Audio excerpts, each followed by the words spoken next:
Hey, what is up, guys? Alex at Tech. How you doing? This is something I've been very excited to receive and unbox, and I finally pulled the trigger and purchased this due to a couple of different things. So I killed two birds with one stone, or two Pidgeys with one Pokeball, and I got the HP 13G1 Chromebook through Jet.com. So I wanted to try Jet.com since they first opened the site in 2015, but I never attempted it, and I didn't even know they sold electronics. Basically, Jet.com is a Amazon competitor, and the Chromebook, the G1, is starting at $499, and with tax and everything through HP or through Best Buy, it would probably be about like $550 total for the lowest end model. Well, I got this off Jet.com for a astounding price of $440. So there was no tax, free shipping, and through little things that you do there, 15% off first time purchase, I got it down to $440 for the base model. So this is the HP 13G1 Chromebook base model with a Pentium processor. So it's basically kind of like a Core M type processor. 1.5 gigahertz, 4 gigabytes of RAM, and 32 gigabytes of internal storage. And this will receive Android support. So let me slice this open. It's kind of hard to talk and slice at the same time. But yeah, this is how HP packages their stuff. It's very simple, cardboard, very plain, nothing. Their unboxing experience is very dull. You just literally have to pull this out of here and have the Chromebook right here. Set that here, toss everything aside. Warranty, where's the charger? Alright, charging brick should be right here. There we go, we got the charging brick.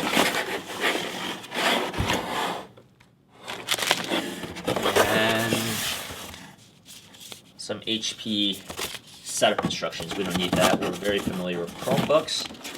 So throw this box down there. Alright, so how do we sort this out first? Let's first take a look at the charging brick. So this is a pretty big charging brick. It is a USB-C. So USB Type-C charging port.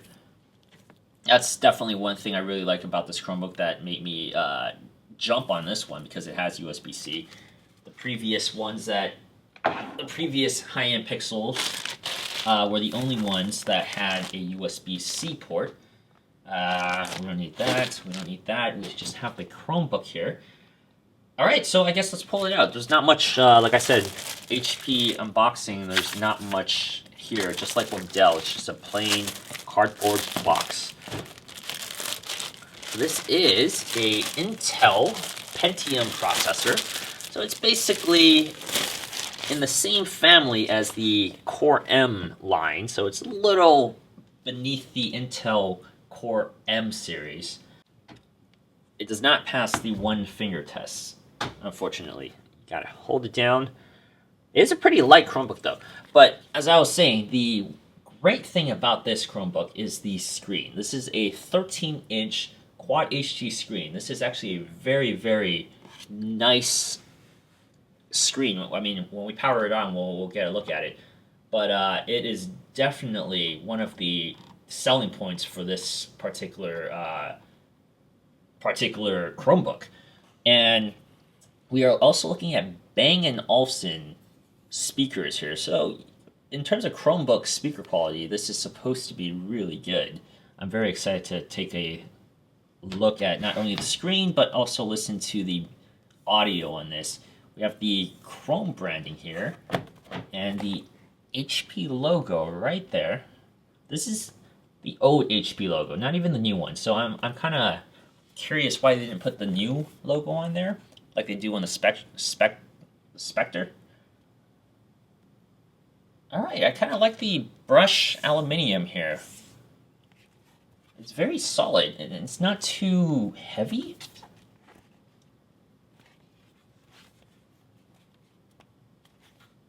Alright, let's give a little tour of what we got here. So, two USB-C ports right here, USB-A, and a headphone jack here.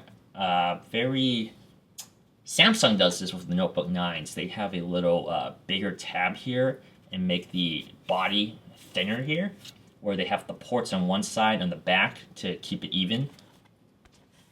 On the other side, we have a micro SD card slot.